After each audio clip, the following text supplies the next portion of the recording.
ముమ్మాటికి ఎన్నటికీ నువ్వు కేసీఆర్ గారి కాలు గోరుకు కూడా సరిపోవు రేవంత్ రెడ్డి అని మాట నేను విజ్ఞప్తి చేస్తాను.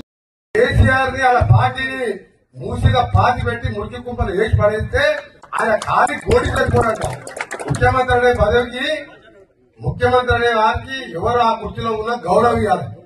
కేటీఆర్ కి ఎంత అహంకారం అంటే ముఖ్యమంత్రి పట్టుకొని కాలి గోడి అంటారా? నేను ఒకటే చెప్తున్నా, కేటీఆర్ మిస్టర్ బచ్చా గారిని రేవంత్ రెడ్డి ఏది కోడి కూడా పనికిరావు. మీరు అయ్యే ఎమ్మెల్యే అయితే ఆ పేరు పెట్టి అమెరికా నుంచి వచ్చి 80 ఓట్లతో ఎమ్మెల్యే గెలిచాం.